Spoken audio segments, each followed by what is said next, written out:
All right, we'll go ahead and get started. Good morning and welcome to DMAC's Ask a Professional session. Thank you all for being here today. My name is Jill Hoyk. I work a part of the work-based learning team here at DMAC and will be your host today. We are excited to be partnering with April with Creative Des Moines about digital and social media marketing. And really what our hope with these events is that they're linking your education and your career interests to businesses and professionals right here in Central Iowa. So again, thank you all for being here. I do want to mention a couple housekeeping items for this presentation. If you do at any point have a question for April, you can absolutely leave those in the chat and I will get those over to her, or you can kindly unmute yourself too as well and ask that way. And then I did just want to mention that DMAC does have an Associate of Applied Science degree in marketing and with a digital marketing certificate and diploma option as well. And so I'm going to put that in the chat for those of you who are interested in learning more about that. But I would like to get to our guests for today. So again, we have April with Creative Des Moines. She is the lead creative strategist. And Creative Des Moines is a full service marketing agency that focuses on helping businesses grow their digital presence. So I'm sure we'll hear a little bit more about them as we ask April questions. But I'm going to go ahead and get started and ask the first one. But again, thank you, April, for your time today. We appreciate Thank you for it. having me. Yes. So I'm just going to ask the first question. So we know that you're the lead creative strategist for a marketing agency here in Des Moines, but can you kind of take us back to the beginning? And when did you know that this is something that you wanted to do? Was it super early on or was it later? Just kind of talk us through that. Yeah, absolutely. So I went to Iowa State University and I started as an undecided major. I really did not know what I wanted to do. And I think that is fairly common. Even if people do decide their major, it's really hard to know what that looks like after 4 years or 6 years or however long you decide to go for. It's hard to know right out of high school what you're wanting to do, especially if your high school maybe doesn't offer as many opportunities or options that you're interested in. But I decided on advertising as my overall major, and then a minor in not creative studies, communication studies. And I kind of ran with that, but still with advertising, and there is marketing as a separate major there at the university, and I think at a lot of different universities.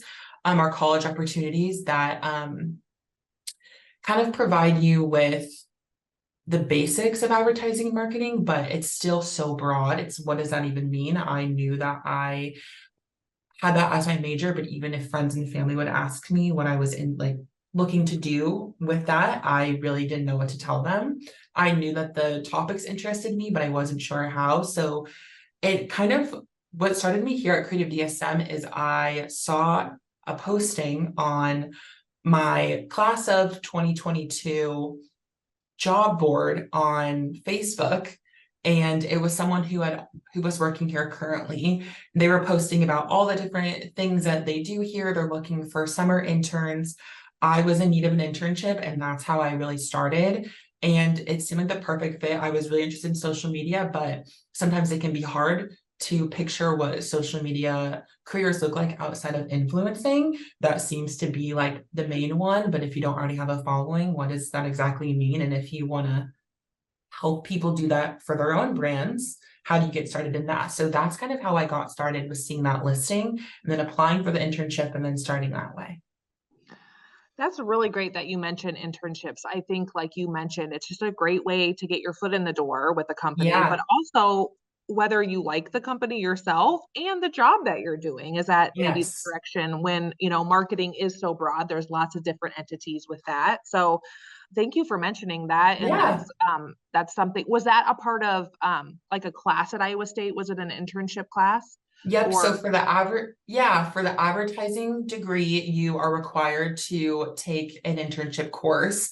I believe it's $4.99 a, but I'm not sure if that matters. It could be different everywhere. But I know that I was intimidated by that process. It was post-COVID. You never know what you're going to find. I was hearing from my peers that it was going to be fairly difficult to find something that you were interested in. And then if you're not interested in that path, great opportunity to learn, but then you're kind of back to square one a little bit when it comes to looking for a job post um post Graduation. graduating. Yeah. So that Yeah. that can be fairly difficult to find. So I felt that that was the perfect opportunity for me there. That's awesome. And then for the type of position that you're in now, what type of education and training would somebody need to have in order to have a position? Is it typically like a bachelor's degree and then so many Yeah, years of experience, or can you talk a little bit to that?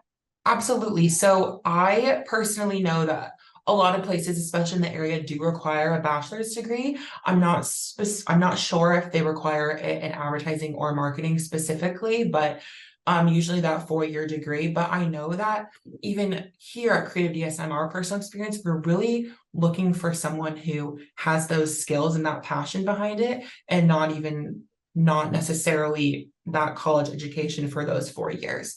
So it all depends on what you're passionate about and those background skills that you already have. I did grow those while I was here, so that is like a different route that you can take. But if you're already passionate, you already have a portfolio, I feel like that's super important too. For someone coming in that maybe college just is not for you, and that is totally fine. But then if you are passionate about it, go ahead and keep going on that and build your portfolio up, and then that is a great route to take too. So like I would say a 4-year degree, or honestly any realm in that, but it's Yeah, building up those skills that would be the most important. absolutely. And then what would you say, I know you're relatively new to being, in a full-time position because you graduated college, not all that long ago, but what would you say is like your biggest win so far, in your career? Yeah, so I feel like I created DSM, started as a startup, obviously, small business, but I would probably say that I've really adapted to being in different roles. I was not always the lead creative strategist here on our team. So I've been proud to fill in any roles that have been needed, and it's really grown my skill set for what I can bring to our team and to our clients. So when I was looking through these questions and I saw that one, I wouldn't even say it was something tangible that I've worked on or produced for a client, even though those are super rewarding experiences. It's just been growing with my team and kind of shifting to where we are now, which is we're feeling really, really good right now. Obviously, there's highs and lows to every season and every career and workplace, but going through all of those levels and looking back and been like, wow, we really did grow through all of those things. So I would say that's like the biggest win, is kind of being where or being in the role that I needed to be in, whether that be different daily or seasonally or whatever. But I feel like that is a big win for me right now. That's awesome. Someone has a question in the chat. Oh, What perfect. kinds of items could be in a prospect's portfolio? That is a great question. If you're passionate, so our agency has different clients are interested in different things. So some might be super interested in blog writing, so copywriting skills, creative writing, videos, reels, TikToks, social media. So a lot of the time when we are looking to hire someone new, we do look at their portfolio and kind of what they're doing personally. So I know that's not always a factor, and it shouldn't be either, but if you're really into making videos, if you just make videos about whatever you want, whatever you're passionate about or interested in, and just build that up. But there are tons of different options. And if you're really into writing, write blogs about whatever you want just to grow those skills. And even no matter the quality, it does show, because if you've not yet had an internship or started in a career path, you might not even have those skills, and that's totally fine. And I don't think that should be expected completely, because you're going to grow with the clients and how their voice wants to be. It's different for everyone. So I would just say go after what you're interested in and put those things in your portfolio. And whether it be, doesn't even have to be one thing. You could have a section that's for blog writing or creative writing or copywriting. It could be you make a mock feed for a client, like make up a brand and make a mock Instagram feed for them, or a campaign strategy or a brand guidelines for a brand that you made up. It just shows your interests and those skills that you're passionate about, thinking creatively in that way. It's honestly up to you what you want to put in, but those are some of the key ones I would think of. That's awesome. And then obviously when you were at Iowa State and going through the program, Yeah. you're building your portfolio, Yes. right, in some of your classes too. Is that right? Yes. Okay. Yeah, they're filling you with opportunities to kind of take those items that you're making in class and putting them in there. Some of them are more tangible, like writing, and some of them are more creative thinking, but it's all about if you want to put that in there and describe what you did during those class times or those projects, totally up to you to put those in there too, but all great options. Gotcha. Thank you. And good Yeah. question. What personality traits do you think are important for somebody that's looking to get into this career path? Yeah, so definitely this job is behind the scenes and in front of clients too. So I would say that someone who is good at talking with clients, that would be a big thing. Obviously email is big in a lot of careers. You have to email clients a lot. And then someone who, the top two that I could think of was that, and then someone who's resilient. So again, working with clients, you as a creative person might think like, this is a really brilliant idea. This looks amazing. If you're making a logo design or coming up with photos that you think would go well on a feed or perform well on social media, you have to be resilient to know that they might not want to go down that path, but it is their brand and it's their business. So it is up to them. And you can't really disagree. If they are looking for your expertise, that's why you provided them with those options. But again, it's up to them. So that can sometimes be like, oh, that was a really great idea. And they don't want to go with it, but you just have to roll with it and be resilient and kind of not let your ego get in the way of that. I know I've struggled with that in the past, being like, are you sure you don't want to go with this other one? But, or this photo might have been the much better route to take, but I would say those are the top two that I could think of. Really good at talking to others and kind of resilient to be taking feedback and receive feedback well. Yeah, and I would assume that, listening and hearing what they're actually wanting, right? And understanding their brand. I mean, you probably work with a lot of different companies that are, doing different things. So yeah, you probably learn a lot about a lot of industries that, being able to market them, you'd have to know a little bit more about them. So probably research skills too. Okay, so this question is kind of funny, and I think that a lot of people, when I ask this question, they kind of giggle because typical work days, they're, especially in your role, probably aren't the same. There's probably no day that's the same. But can you just walk us through, like, how many clients are you typically working with at one point, and what does that work? How does that work? Like, how do you decipher how much time you put forth for one and that type of thing? Can you just walk us through that? Yeah, so that's been a growing process for us, is kind of, so different clients are on different levels. How long do you spend on one versus the other, and how many times per week and per day even? So we kind of we have a task board that we follow. We have creative meetings weekly to kind of talk about any creative things we need to talk about with each client. So that takes a good chunk of our week, but those are always super productive. I would say, so for today, for example, I came in, viewed my priority list on that task scheduler. I went straight into another meeting with a client to talk about a holiday campaign that they're going through. So last week we prepped for that. While it does seem that things happen sort of quickly, we do have a good way of prioritizing things and talking about, lost my train of thought there for a second. So sorry. Talking about what things need to happen before others. And while that's trial and error, I feel like we've really tackled that. So today I worked on that with my team. We were in that meeting previously to this one. We'll come out of that. I had this meeting with you today. And then after this, I will go through what we call a sprint, which is kind of we go through a client, we look at what months they're needing to do. So for example, we might be working on November and December. We'll go through what things they're wanting to talk about for their social media those days.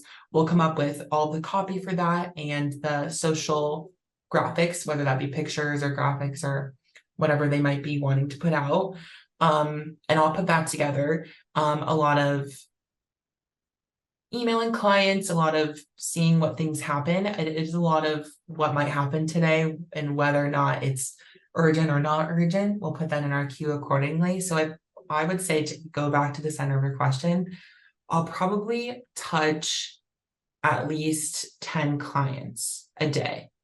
So, but that might be small or big. So the one that I'm sprinting on is obviously getting more time that day, but then because of that scheduling, we've got them out through December, so we won't need to go back to them for scheduling until maybe November or December to get them up again for those 2 months that are moving forward. So that is a complicated question, like you said, just because all clients are different and every day is different. But I would say those are a big one, or we'll go in and have an interaction time. So if we are strictly running their social media, we'll go through and we have an interaction strategy so that built into their plan, we're going through and acting as them in their business, interacting with their main feed, commenting on people who they follow stories. So it's showing that someone is active on their account and it's not just post and ghost and we'll send a post out and then not. So we'll reply back to comments, do things like that, post stories for them, post reels. So it shows that they're active. So it's a bunch of different things that happen each day and you might not even know yet until you go in what's going to happen. I was gonna ask you that, and then I was like, maybe that's a silly question, but I was Oh, just no. wondering if when somebody works with somebody, or when you're working with a client, are you the person that's on their account, or or sometimes are you working, um, with like their marketing person? I don't know. I Yeah, guess or is it just depend on the company? it definitely depends on the client. So we have some where they have their own marketing or head of marketing in their in-house for them. And then we kind of do those outsourcing things for them to help. We don't do all of it for them. Again, they have that person in-house, but we would work with that person to grow it even more. But some they rely completely on us and we are the sole people who are providing that content, posting it, interacting as them. They want it completely off their plate. So it does go both ways. And people are interested in different things. If some people want just advice too on, hey, I want you to post for me, I want you to schedule out these posts, but I want to be the one responding back to comments. How would you recommend I go about that? So some people want to do it themselves, some people don't. And it's all about keeping them organized on what each client is expecting you to do, and the boundaries that they're setting, essentially. Gotcha. What would you say are like the toughest parts of your job? Yeah, Probably when, the clients don't fully love what you put together yes. is Yeah, I maybe would one of them. definitely say that is the toughest part. So, um, yeah, honestly, you hit it on the head there. That is the hardest part. And then going along with changing out, if they want to go different directions, maybe it's not even they didn't like a specific idea, but if they're wanting to go in a whole other direction with what they're doing, if we've scheduled out content, then that can be tricky to adapt to that, but we've always made it work. So that would be tough too. When it comes to seasons, I would say that the holiday season is definitely the toughest when it comes to like the 4 seasons or the main seasons that people think of. That a lot of clients, everyone wants to kind of do something around the holiday season. So that's hard to navigate if it's doing a giveaway. If multiple clients are doing that, you have to keep track of what clients want you to decide the winner, what clients want to decide themselves, if they want a post to go out about the winner. Those seem like minor things, but it's really important that you keep up with each one and make each client feel like a priority because they are. So definitely navigating that and I don't like the word rejection, but kind of rejecting any ideas you might have, or if they think it's a good idea, then they might be like, we'll do that at a different time. And you're like, oh, I wish we could do that right now, but it's not always feasible for every brand and every business. So I would Yeah, say and those are as the you were hardest. talking, I was just thinking too, a lot of your job, you probably have to pre-prep or so like make Yes. content to show them. And then if they Mhm. don't go with it, that's like a lot of time that you put into Yes. something for them just to Yep. say no to it. So I feel like with your Yeah. job, you kind of have to come up with a couple different strategies and build them Yep. out a little bit and then present to them like Yes. here's what I came up with. And that's a lot of time, to Yeah. put forth. So So luckily with our team, we have a great approval process. So um it gets a lot of eyes on it. It's not just, oh, I came up with this idea and I'm gonna post it and see how it goes. We have different clients who do want it to solely be our responsibility, and then we'll come up with the content and then post it out. Some clients do want an approval process, so that takes a little bit more time. And we have an editing process within our team. So I'm like notorious for typos. So I luckily have a coworker who is super amazing at finding the typos.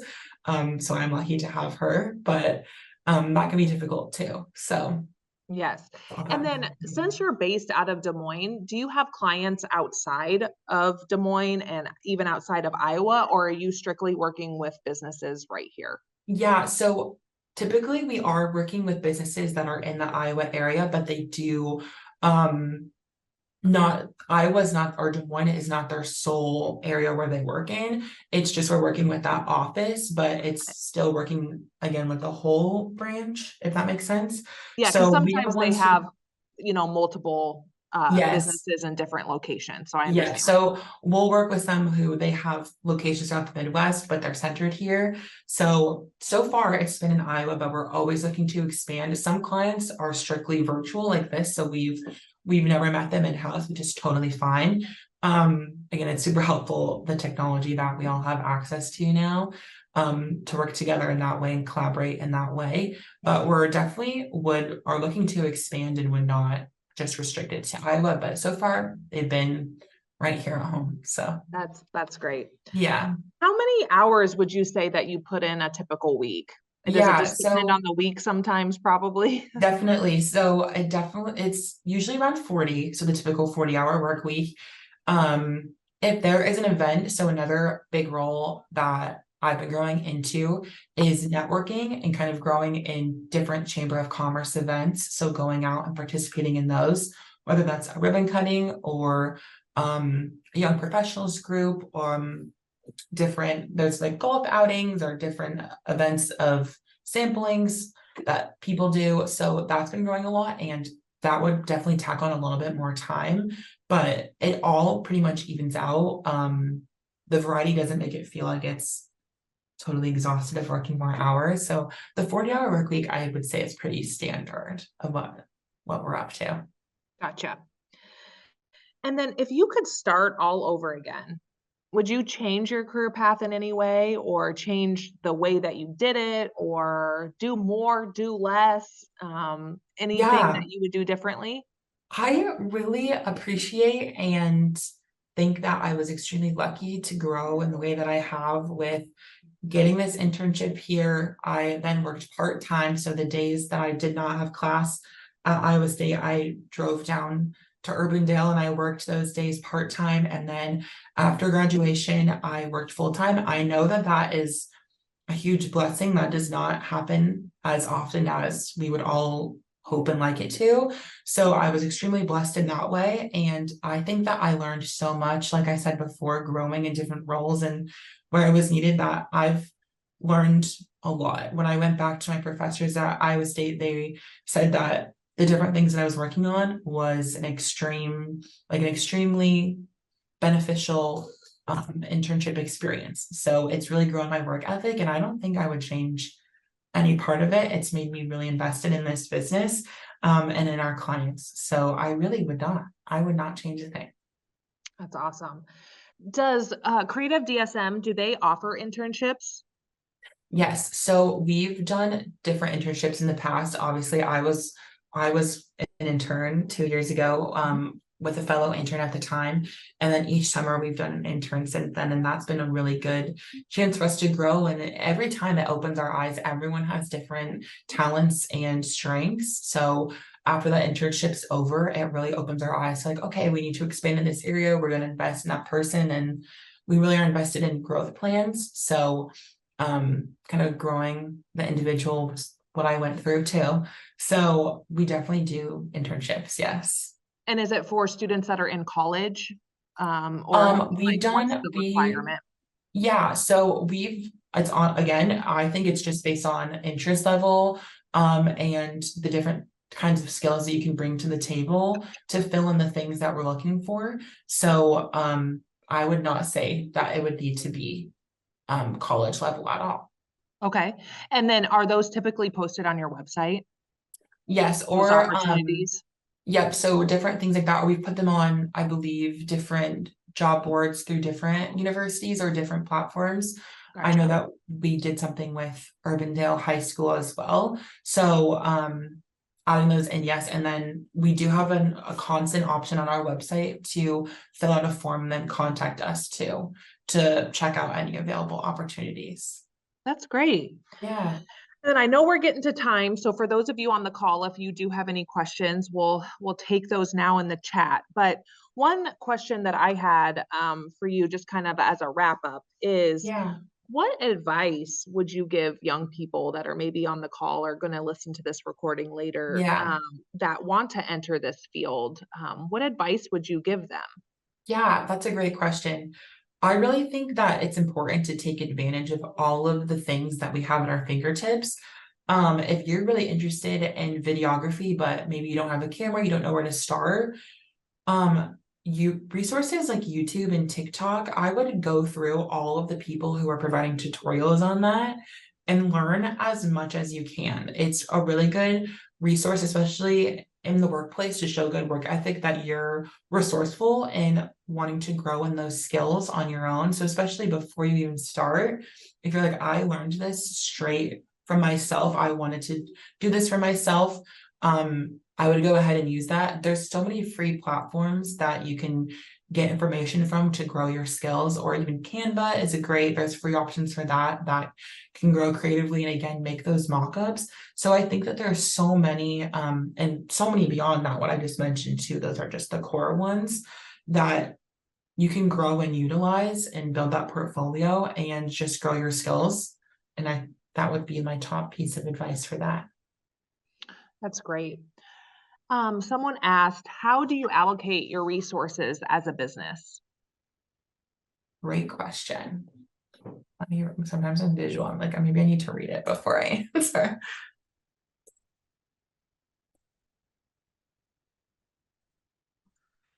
Hmm.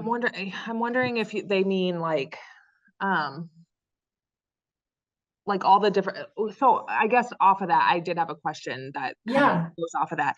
What type of platforms do you Mm. use? And then are you all utilizing them, or are you kind of in charge of if a business wants this, you're in charge of that and Yeah. that type of thing?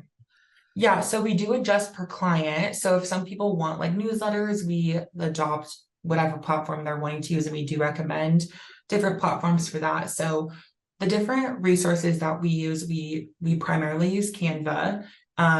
We do have members of our team who are super strong in Adobe Illustrator and Photoshop, and they completely utilize those resources as well. Like I said, we do have a task scheduler that is really helpful for clients that gets their information into our queue. So we get it back to them on a timely schedule. We use different email, I'm blanking on the word for some reason, Yeah, like platforms to MailChimp be or able Constant Contact, like schedulers, email yeah. schedulers to go out. So those are super helpful too. And then for social media, we do all of the general ones. And for website builds, we primarily work with Squarespace, Shopify, WordPress, honestly, based on what the client is interested in. We have ones that we recommend, but um hopefully to answer some of their questions or some of that question specifically, whatever the client is looking to need, we will honestly adopt that into our agency too, as best as we can to help fit their needs specifically. So if someone has a list on HubSpot, for example, and they want to keep that platform, then we'll grow with that and learn that to best utilize it for them too, so they can keep on the platform that they're interested in. Wow, I didn't even realize thinking of that Yeah, maybe a company is utilizing a platform that they've already purchased, right? And they want yes, you to come in and to help them use it, yes, and you may need to learn how to utilize that platform yeah. as well. So that's It's interesting. constantly learning, but Yeah. it's pretty exciting and it's fun. So, and we're grateful. A lot of clients are very gracious in that way of like if we present that openly, like we're new to this platform too, but we're willing to grow and bring our expertise into that and learn the platform as well. So, yeah, That's awesome. I hope we answered your question in the chat. Um, yes. I do want to be respectful of your time because I know you have lots to do today. But again, thank you so much for being here today. And thank you for everybody who tuned in. Like I said, this will be on our website as a recording. And for those of you that, if you ever wanted to follow up with April, I think she would be very open to that, if Of course. allowing her to email her with any other questions. But Yes. again, thank you for your time today. Yes, I will send a follow-up email and I will put April's email in the Yes. follow-up email for all of you. Perfect. Thank you So, so much. This has been a yes, great opportunity. yes, thank you for being here. Enjoy the rest of your week. You too. Thank you all so much. Thanks. Bye-bye. Bye.